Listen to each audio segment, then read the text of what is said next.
Assalamualaikum warahmatullahi wabarakatuh. Di sini saya ingin mempresentasikan hasil selesai project descriptive data mining saya. Di bab 1 ada gambar dataset Cleveland, bisa dilihat gambar dataset Cleveland di bawah ini hanya beberapa data saja. Contohnya seperti yang ada di gambar. Ada data. Terdapat missing clause diganti atribut CA. Number of major please colored by floor Shopee. Bisa dilihat ada di bawah bagian datanya.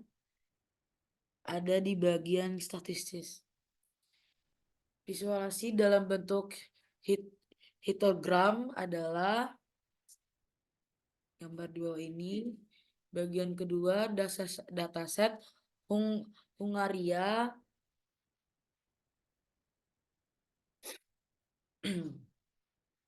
Gambar dataset penyakit hati di daerah Hungaria di bawah ini hanya beberapa data saja.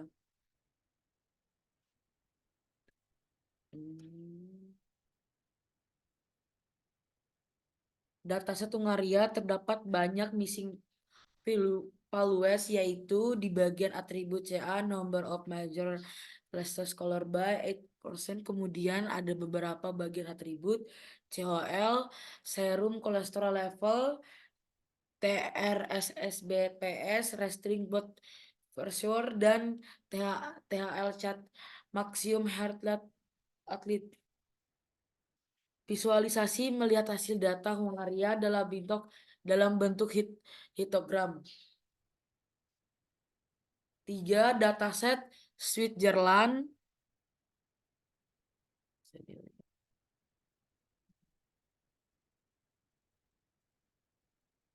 Di bawahnya gambar dataset penyakit hati di daerah Switzerland. Di bawah ini hanya beberapa data saja. Bisa dilihat sendiri. Di bawahnya terdapat missing post data Switzerland, yaitu atribut CA, OPEC, PSBTS, dan THC. Visualisasi melihat hasil data penyakit hati di daerah Switzerland dalam bentuk histogram. Bab 2, data cleaning. 1. Menyatukan data dengan append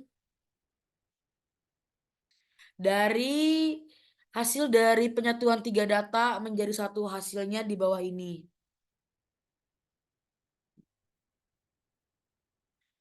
Statis data ketika sudah disatukan beberapa atribut yang terdapat data yang hilang. Visualisasi data setelah 3 data menjadi satu dataset. Relapse missing values karena tadi banyak data yang hilang, maka kita isi data yang hilang itu dengan nilai rata-rata dari kolom tersebut. Setelah dilakukan replace missing plus by average, maka di sini data sudah tidak ada lagi yang kosong setiap atributnya. Dapat dilihat di bagian statistik di bawah ini sudah tidak ada lagi missing value-nya lagi. Nah, visualisasi data setelah mengisi data yang hilang dengan menggunakan real plus, missing value setiap atribut sudah memiliki nilai, tidak ada yang kosong. 3. Mengatasi outlier dengan menggunakan operator that's outlier log. Bisa dilihat di bawah ini semua datanya. Yang 1, outlier lebih dari 1. Outlier yang memiliki nilai lebih dari 1 situasi di mana terdapat lebih dari 1 titik. Ada yang dianggap sebagai outlier dalam sebuah dataset. Outlier adalah titik data yang jauh dari mayoritas data atau tidak mengikuti pola umum yang ada dalam dataset. Dalam beberapa kasus, adanya lebih dari 1 outlier dapat mengandalkan variasi yang signifikan dalam dataset atau keberadaan beberapa anomali yang perlu diperhatikan. 2. Outlier kurang dari 1. Outlier yang memiliki nilai kurang dari 1 adalah situasi di mana hanya ada 1 titik yang dianggap sebagai outlier dalam dataset ini mungkin menunjukkan bahwa sebagai besar dataset mengikuti pola yang serupa atau memiliki karakteristik yang mirip, namun terdapat satu titik data berada dari mayoritas data lainnya. Juga memilih fitur yang akan digunakan untuk melakukan klasifikasi dengan menggunakan slot atribut. Bisa dilihat gambarnya. Bab 3. Split data untuk memisahkan data training dan data. Pemisahan data training dan dataset menggunakan split data 0,8 yaitu 80% untuk data training dan 20% buat data testing. Melakukan encoding atau untuk atribut yang diperlukan yaitu ada CP, exam, num, sec, dan sal. Gambar di bawah. Pemilihan fitur yang akan diubah dari tipe data nominal menjadi numerikal yaitu data, fitur, garis miring, atribut, CP, exam, num, sec, dan tal. Melakukan clustering dengan menggunakan partition method yaitu dengan kemenses yang umum digunakan. Hasil distributin kemenses clustering.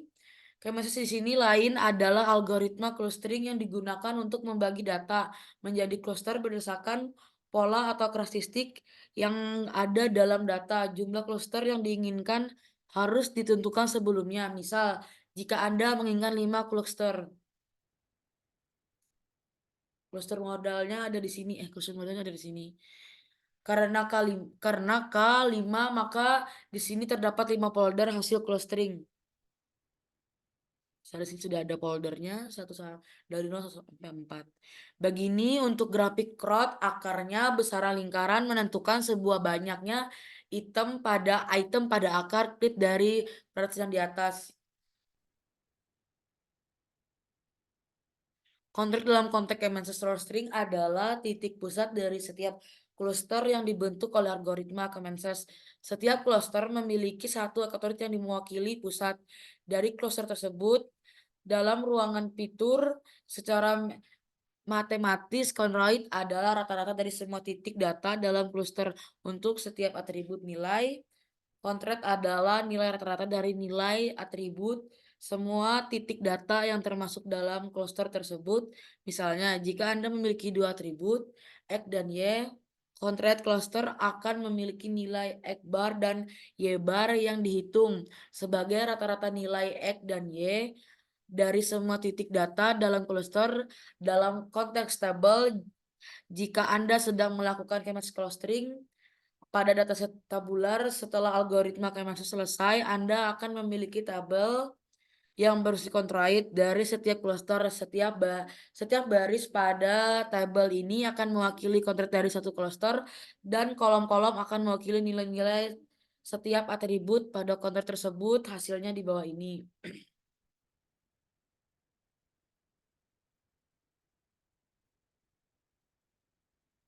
Plot merupakan representasi visual dari data yang digunakan untuk memvisualisasikan hubungan, pola, atau distribusi dari data tersebut. Plot digunakan dalam analisis data untuk membantu pemahaman terhadap karakteristik dan struktur dari dataset.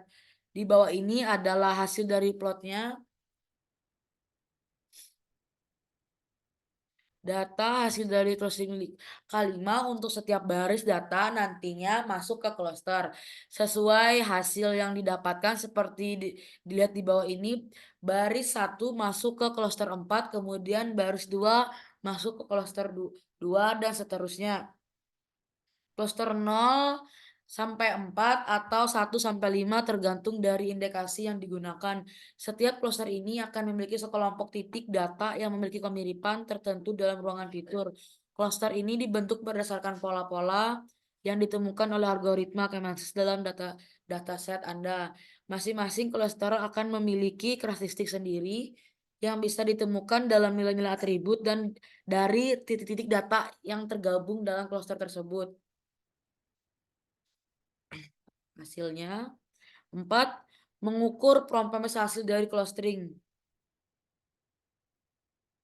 Upgrade cluster, metrik ini diberikan gambar tentang seberapa baik atau seberapa seragam cluster-cluster yang dihasilkan oleh algoritma. Semakin kecil upgrade cluster, semakin baik pengelompokan data dalam cluster-cluster yang homogen.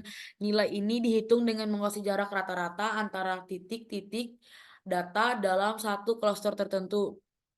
Deepest Loading Index digunakan untuk mengukur seberapa baik pembagian cluster yang telah dilakukan. Semakin rendah nilai Deepest Loading, semakin baik pemisahan cluster, yang berarti cluster-cluster tersebut lebih terpisah dan berada satu sama lain. Indeks ini menghitung rasio antara jarak antar cluster intra-cluster dan jarak antara cluster inter-cluster.